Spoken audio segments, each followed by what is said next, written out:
Olá. Olá, boa noite. Inês Holliday de Bruxelas, na live cotidiana, né? Poesia na janela, é, para acalentar em tempos de confinamento por causa de coronavírus. Hoje é dia de luto. Um poema que eu encontrei de Walter Bittencourt Júnior. Infelizmente não achei nenhuma biografia dele para dizer quem é ele. Enfim, é um poeta que fez um poema que se chama, então, Hoje é Dia de Luto. Hoje não é dia de comemorar, hoje é dia de luto. Hoje é dia de conscientização para que uma triste história não se repita. Foi nesse mesmo dia, 31 de março do ano de 64, quando tudo começou. Pessoas fugindo de um estado a outro, pessoas fugindo do seu próprio país, pessoas desaparecendo, pessoas apanhando, pessoas sendo torturadas, pessoas sendo massacradas, pessoas sendo assassinadas, pessoas com medo. Meu Deus, foi um tempo de chumbo, foi um tempo de manifestação, foi um tempo de protesto. Cobrar os direitos era correr o risco de opressão. Cobrar os direitos era tido como crime. Músicas sendo censuradas, livros sendo queimados em praça pública, emboscadas, pessoas apanhando para entregar a outras, soldado recebendo a ordem dos tiranos, soldados treinados para obedecer, soldados recebendo ordens por um mísero salário. Hoje é dia de luto no Brasil. Nesse dia de luto, o projeto Na Janela, em tempo de confinamento por coronavírus, traga uma série de poemas de resistência, de luta e de testemunho contra a ditadura militar.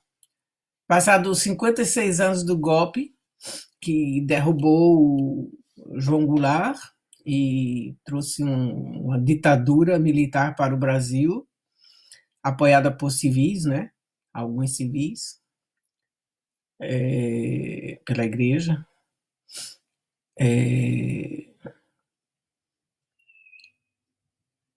E o Brasil ainda não virou essa página, porque infames criminosos ainda lustram as botas de coturno. Um capitão palhaço que foi expulso do exército por terrorismo, aposentado com laudo de demência pelos médicos do exército, cinicamente fala de liberdade. Ele mente que nem sente. E seu vice, o general de pijama, aquele corrupto, nepotista que enfiou o filho lá no Banco do Brasil, sei lá em que banco, acho que foi do Brasil, ranço da ditadura, capaz do miliciano, posta insanidade na sua página. Estes são gosmas do demônio. Estão comemorando porque permanecem impunes. No dia que houver justiça no Brasil, eles não vão mais comemorar. A predominância de uma política de esquecimento no Brasil desde a abolição também se deu com a ditadura militar, que teve lugar de 64 a 85. O Brasil sofre ideologicamente de revisionismo, de negacionismo, de ocultação, de uma espécie de amnésia social cínica e canalha que implica o apagamento de experiências e histórias das vítimas. As vítimas estão de luto. Pelos que foram presos, torturados, sequestrados, desaparecidos ou tiveram seus cadáveres jogados no mar de helicópteros, incinerados e ocultados, eu jogo na cara deles poemas, poesia. Eu sei que Adorno falou que depois de Auschwitz era impossível fazer poesia. Eu digo não sei qual era a motivação de Adorno, mas eu acho que depois do horror é só a arte, a poesia, a música, o cinema é o que pode nos rehumanizar, nos salvar, nos fazer ver o outro ser humano como nossos iguais e ter empatia. A coletânea Pedro Terras foi É o nome artístico de Hamilton Pereira da Silva, né, que ele ganhou em 78, em La Havana, menção honrosa no concurso da Casa de las Américas. Ele havia acabado de sair de prisão após 5 anos de cárcere da ditadura militar. Ele ficou de 72 a 77, tendo sofrido todo tipo de torturas. Ele tinha sido militante da Ação Libertadora, a ALN, né? Toda essa poesia dele foi produzida no cárcere. Em vários cárceres, eu sei que ele esteve em Carandiru, ele esteve em várias prisões. Pelas mãos e pelo desassombro de pessoas que perceberam na poesia aquela sutil e misteriosa habilidade para resistir à brutalidade dos tiranos e acender ainda, tênue um lume de esperança no coração dos que lutam. Um poema que ele chamou de poema prólogo. Fui assassinado, morri 100 vezes e 100 vezes renasci sob os golpes do açoite. Meus olhos em sangue testemunharam a dança dos algozes em torno do meu cadáver. Em 5 séculos reconstruí minha esperança. A faca do verso feriu minha boca e com ela entreguei-me à tarefa de renascer.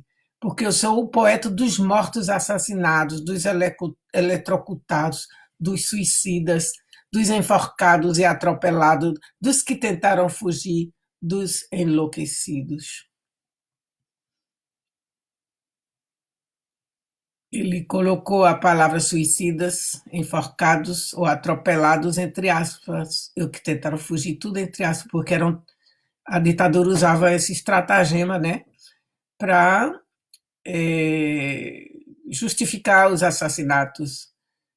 Mas geralmente era um tiro nas costas que eles davam para fazer crer isso, ou então, como enforcaram a Herzog, por exemplo, com a própria gravata, ou com cinturão. Impossível, porque você não entra com roupa na prisão, eles tiram sua roupa, porque são perversos, né? E tarados, degenerados, estupradores. Então, o negócio dele, para humilhar também, é deixar o seu corpo exposto à insanidade mental dos torturadores, porque é tudo depravado, né?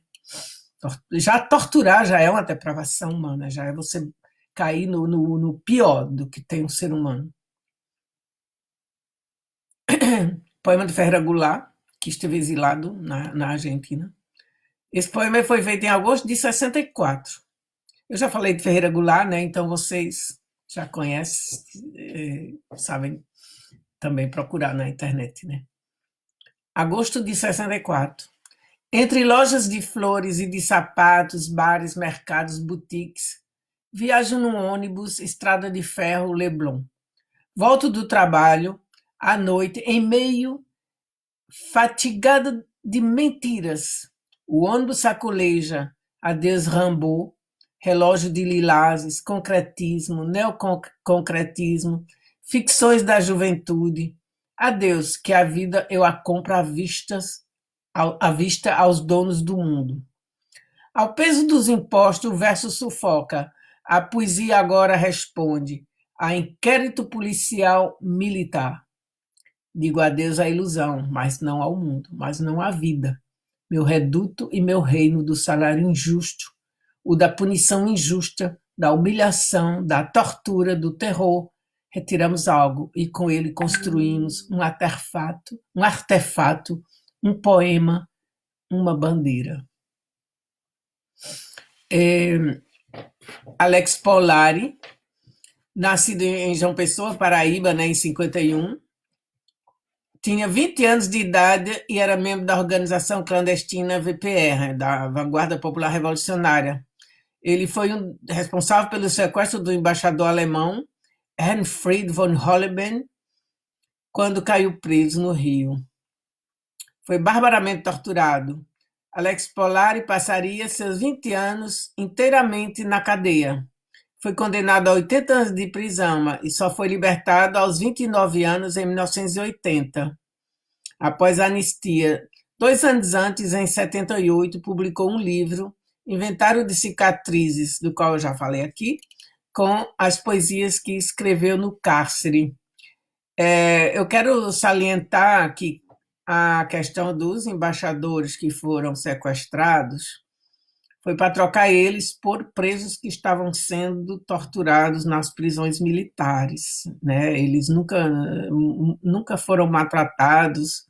Inclusive, teve embaixadores que disseram que foi, como acho que foi o embaixador japonês na época, que eu me lembro, que disse que estava sendo melhor tratado pelos terroristas do que pela esposa, né? E foi retirado, foi levado. Acho que foi, não me lembro bem, mas enfim, a memória às vezes faz tantos anos, né? 56 anos é muitos anos.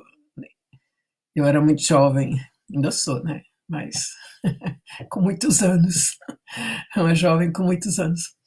Então, moral e cívica 2. Eu me lembro, usava calças curtas e ia ver as paradas radiante de alegria. Depois o tempo passou. Eu caí em maio, mas em setembro estava pela aí, por esses quartéis, onde sempre havia solenidades cívicas. E o cara que me tinha torturado horas antes, o cara que me tinha dependurado no pau de arara, injetado éter no meu saco, me enchido de porrada e rodado prazerosamente a manivela do choque, estava lá. O filho da puta segurando uma bandeira e um monte de crianças emocionado, feito o diabo com o hino nacional. Tem gente que fala nessa droga desse civismo, né? Que era puro cinismo. E que até hoje né? Que esses militares, sobretudo os de hoje aí, um bando de sem vergonha, mamateiros, né? E na época também, muitos corruptos, era muita corrupção na época da ditadura. Inclusive, hoje eu postei lá na página do cachorro Gosma de Ustra, lá, o Mourão, né? Que eu postei lá todos os casos de corrupção, 10 casos de corrupção da ditadura. Então, outro de Alex Polari, de 78. O livro dele chamava Inventário de Cicatrizes. Estamos todos perplexos à espera de um congresso dos mutilados de corpo e alma. Existe espalhado por aí, de Bom Sucesso a Amsterdã, do Jardim Botânico a Paris, de Estocolmo a Fricaneca, uma multidão de seres que portam pálidas cicatrizes emanecidas pelo tempo, bem vivas na memória, fios, cruzes, oratórios. Eles compõem uma cátedra de vítimas e vitrais, uma internacional de feridas. Outro dele ainda. Idílica Estudantil 3. Nossa geração teve pouco tempo. Começou pelo fim, mas foi bela a nossa procura.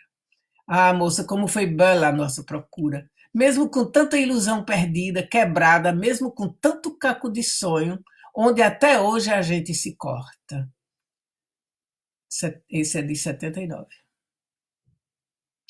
E Lara Lemos, que eu já falei aqui, né, quando fiz a poesia com mulheres.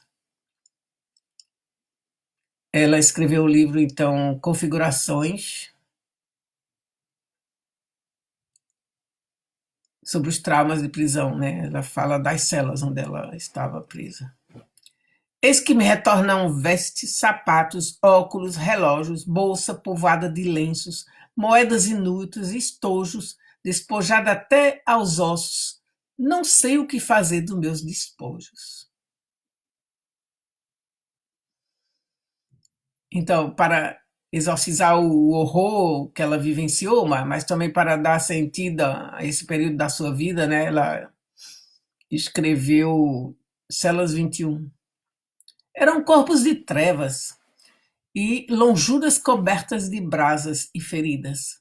Pelas noites sombrias elas choravam, pela manhã cinzenta adormeciam. Eram corpos doridos que sofriam sem repouso, sem calma, sem estima, descalços, nus, pele encardida, olhos que olhavam sem retina. Lamentos de homem soterrado em negros cativeiros, sem o pão e o lume necessários, perdão. Comparsas do medo, desolados, pressentiam em pátios silenciosos os próximos passos imprecisos. Leminski. uma pequeno haikai de Leminski. Ameixas, ame-as ou deixe-as. É a referência àquele Brasil ame ou deixe, né, da ditadura. O Paz escreveu A Moda da Casa. Feijoada, marmelada, goleada, quartelada. Eu tenho um poema maravilhoso que se chama No Caminho com Mayakovsky, de Eduardo Alves da Costa, que foi publicado no livro O Tocador de Atabaque. Em 64, os versos do brasileiro Eduardo Alves da Costa foram atribuídos ao poeta russo Vladimirovich Malakovsky. O episódio se tornou famoso no mundo inteiro, mas criou uma maldição para o poeta, porque 50 anos depois ainda esconde sua prosa, né? Sua autoria. Depois do golpe militar no Brasil, o poema No Caminho de Mayakovsky passou a ser declamado em protestos nas ruas, assembleias de estudantes e sindicatos. Seus versos simples e diretos eram usados como libelo contra a ditadura. Agora, então atribuir esse poema a Mayakovsky, né?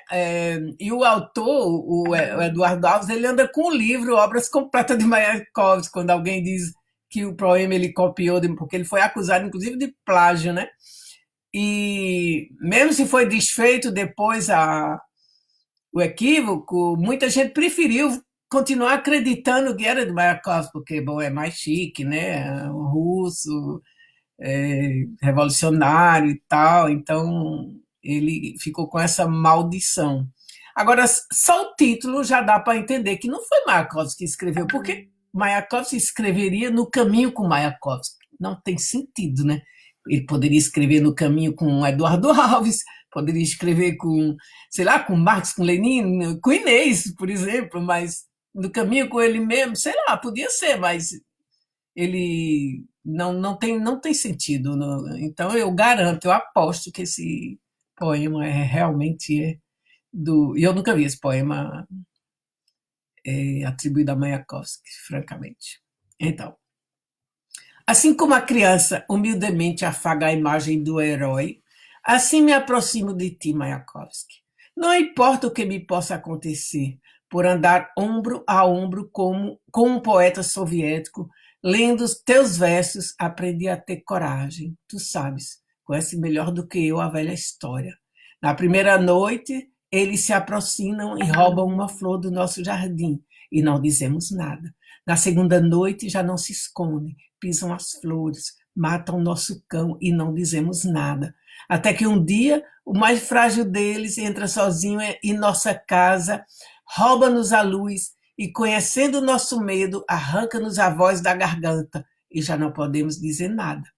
Nos dias que correm, e a ninguém é dado repousar a cabeça, alheia ao terror. Os humildes baixam a cerviz, e nós que não temos pacto algum com os senhores do mundo, por temor nos calamos. No silêncio do meu quarto, a ousadia me afogueia as faces, e eu fantasio um levante. Mas amanhã, diante do juiz, talvez meus lábios calem a verdade, como um foco de germes, capaz de me destruir. Olho ao redor e o que vejo, e acabo por repetir, são mentiras. Mal sabe a criança dizer mãe, e a propaganda lhe destrói a consciência. A mim, quase me arrastam pela gola do paletó à porta do templo e me pedem que aguarde até que a democracia se digna aparecer no balcão. Mas eu sei, porque não estou amedrontado a ponto de cegar, que ela tem uma espada, perdão, ali espetar as costelas. E o riso que nos mostra é uma tênue cortina lançada sobre os arsenais. Vamos ao campo e não os vemos, ao nosso lado no plantio. Mas no tempo de colheita, lá estão e acabam por nos roubar até o último grão de trigo. Dizem-nos que de nós emana o poder, mas sempre o temos contra nós. Dizem que é preciso defender nossos lares, mas se nos rebelamos contra a opressão, é sobre nós que marcham os soldados. Por temor, aceito a condição de falso democrata e rotulo meus gestos com a palavra liberdade, procurando num sorriso esconder minha dor. Diante dos meus superiores, mas dentro de mim, com a potência de 1 milhão de vozes, o coração grita: mentira! É lindo, né? Muito forte. Se Mayakovsky estivesse vivo, ia com certeza falar com o poeta. Com certeza, porque é um poema fantástico. Alipe Freire, companheira Alipe Freire, vocês sabem que eu faço parte do grupo Amigos de 68, a geração que queria mudar o mundo, né? Que nós fizemos, inclusive, uma obra com esse título, que está em PDF na internet, vocês podem ler, depoimento de uns 100 companheiros que estamos cotidianamente nos comunicando pelo WhatsApp. E então Ali Freire, ele era militante da Ala Vermelha, apostou na luta armada como forma de resistência. Foi preso aos 23 anos pela Operação Bandeira, a famigerada OBAN. Passou 3 meses sofrendo os interrogatórios do DOI-CODE e do DOPS e foi transferido ao presídio Tiradentes. Após a anistia, Alípio retomou a profissão de jornalista. E ele conta para filhos e netos com muito orgulho, muita honra, o que viveu. E hoje, como diz Alípio, eles se escondem como ratos. Com Bolsonaro, os ratos estão saindo do esgoto, né? E o livro de Alípio se chama Estação Paraíso. Então, o seu livro é um livro em memória de Lola, que é a Aurora Maria do Nascimento Furtado, vítima de tortura e assassinato em 72, durante a repressão do movimento militar. E o poema é 31 de março de 92. O velho anota no metrô seu poema velho da Vitória, do que houve do mais velho quando era de mais jovem. Ninguém além do velho se interessa por seu poema antiquado, sem rima e sem metro. O velho do metrô usa óculos e bigode, e nos pés um par de tênis surrados, sem laço e sem cadarço. Com a memória em 64, os pés em 22, a cabeça em 68 e o coração sem tempo, o velho anota seu poema, datado. Mulheres de todas as idades entram e saem do metrô, do mesmo modo como o fizeram na vida do velho. Pernas verdes, amarelas, azuis e brancas, pernas vermelhas. Por que tanta perna, meu Deus, considera o velho? Mas as pernas passam, as mulheres passam, os amores passam, a vida passa. Tudo na vida passa e envelhece. Rejuvenescido pela poesia que passa, o velho sorri um sorriso ateu, ciente de que o metro não é o trem da história e de que Deus não existe. Assim desembarca no paraíso, o velho sorri solitário e despojado de expectativas, no metrô, na vida, o velho deixa a estação, mergulha na chuva fina da noite, declina qualquer autoeternecimento ou comiseração pública, faz xixi na árvore da esquina e prossegue em direção ao vazio, assobiando uma velha melodia. Por que não?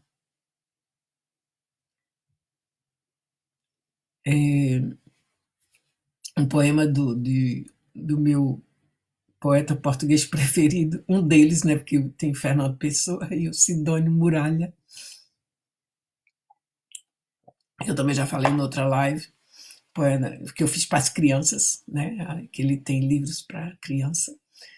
E Sidônio Muralha, então, é um poeta português que foi exilado no Brasil, que morreu no Brasil, inclusive tem um centro cultural com o nome dele, tem muita coisa com o nome dele lá na região.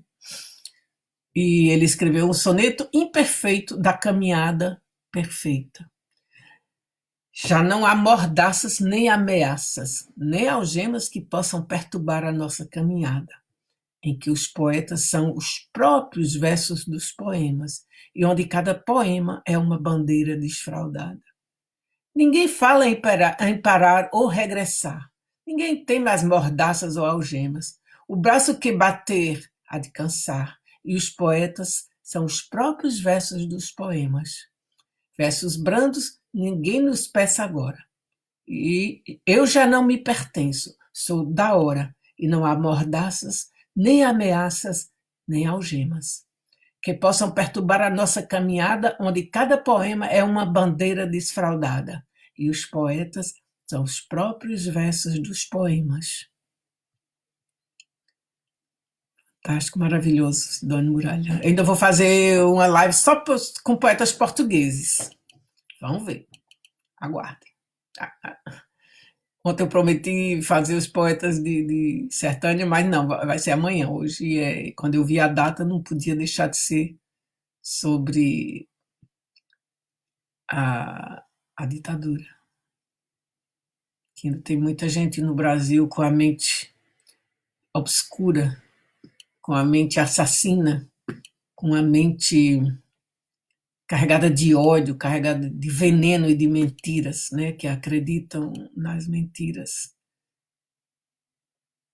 Então, eu achei na internet, recebi, não achei, eu recebi no grupo justamente Amigos de 68 do WhatsApp, a nova canção do exílio, só que é anônimo, ninguém sabe direito quem escreveu. Minha terra tem toupeiras que não sabem argumentar, arriscando a vida alheia por preguiça de pensar. É melhor no céu uma estrela que nos túmulos mais flores. O meu voto é pela vida, com suas tribos, raças, cores. Mas cisma que o açoite é a forma de mudar. Minha terra tem toupeiras que não param para pensar. Terra que viu os horrores de um regime militar. Em cismar sozinha à noite, me proponho a questionar. Como multidões inteiras acham que o certo é matar? Não permita Deus que eu morra sem poder rememorar as prisões, lutas e dores que tentaram me calar. Meu nome é democracia. Me escolha ao votar.